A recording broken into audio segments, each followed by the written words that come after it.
tadi Pak? Rapat macam-macam tadi ada menilai kondisi ekonomi seperti sekarang dan saat ini dan gimana langkah-langkah untuk mempercepat ekonomi supaya recover lagi, tumbuh lebih cepat gitu kira-kira. Tadi ada paparan Bapak sampaikan ke Presiden nggak? Saya nggak ada, saya Belum ada dengar aja. paparan ya, Pak? Saya dengar. Pak, bicara soal Pak, ada komitmen dari pemerintah nggak sih Pak untuk menjaga defisit tetap di 3% sesuai APBN gitu? 3% ada. Gimana Pak? Strateginya Pak? Apakah nanti ada arahan lain untuk mungkin dinaikkan lagi? Nanti kita lihat perkembangan. Tapi sementara kan terikat undang-undang kan, kita ikut undang-undang yang ada. Batasnya kan 3% kan. Pak, untuk percepatan pertumbuhan ekonomi itu seperti apa Pak strateginya?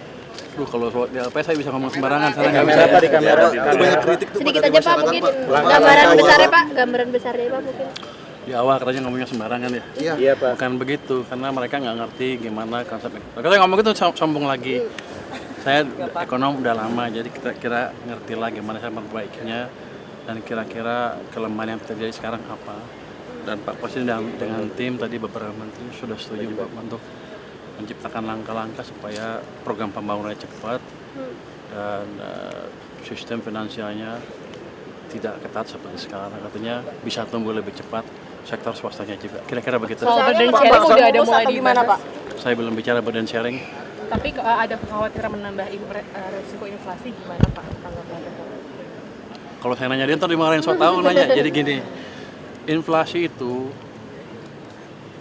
boleh kan saya dosen juga. Iya Pak. Tumbuhnya cepat, kalau ekonomi tumbuh cepat baru bisa inflasi kalau pertumbuhannya di atas laju pertumbuhan ekonomi potensial.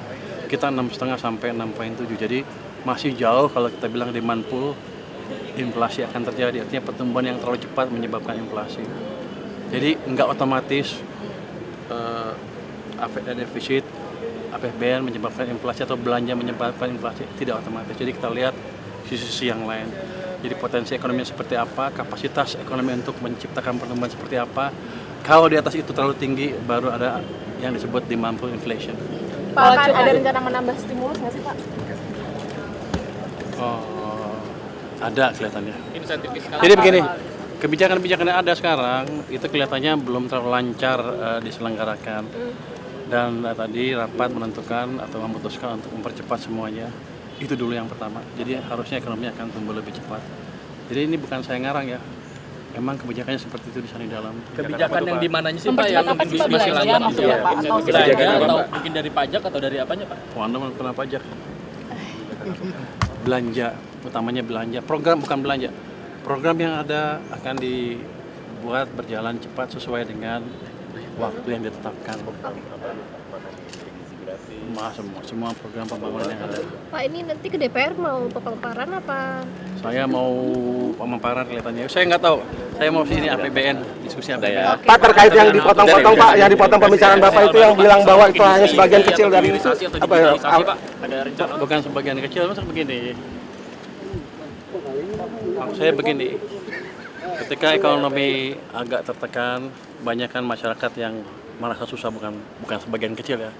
Mungkin sebagian besar kalau sudah sampai turun ke jalan. Jadi kuncinya di situ. Berapa cepat kita bisa memulihkan ekonomi sehingga lapangan kerja ada banyak.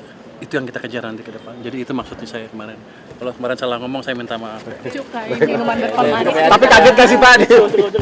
Kaget gak Pak itu sejak jadi menteri akhirnya banyak statement seperti itu dipotong-potong dan dapat kritik dari masyarakat seperti itu Pak. Kaget juga, tapi kan ini proses edukasi ke publik. Ya nggak apa-apa, ke saya juga sama. Kalau saya salah saya perbaiki. Tapi yang jelas maksud saya seperti itu. Bukan bilang biar aja atau itu yang susah aja yang pasti enggak. Ada sesuatu yang bisa diperbaiki yang membuat mereka nanti lebih mudah mencari kerjaan. Bukan mereka ya, semuanya masyarakat bisa sejahtera bersama. Itu tujuannya utamanya sebetulnya. Baik Pak, terima kasih banyak Pak.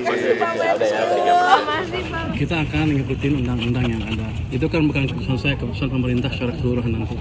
Tapi tidak akan berubah atau melebihi dari itu Pak? Kita ikut undang-undang yang ada.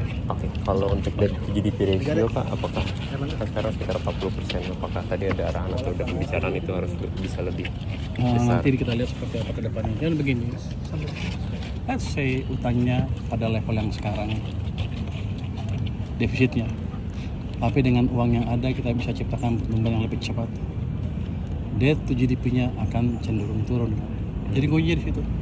Terus Optimalkan dana yang ada, program yang ada, supaya menciptakan pertumbuhan yang lebih cepat sehingga debt to GDP-nya steady atau stabil, tapi kemakmuran masyarakat meningkat dengan signifikan. seberapa butuh Bapak dengan bantuan dari moneter Pak untuk mendorong pertumbuhan ekonomi? Maksudnya? Seberapa butuh sinergi dengan Kita harus bersinergi, jangan sampai kebijakan saya dan kebijakan BI mencekik sistem perbankan dalam hal likuiditas.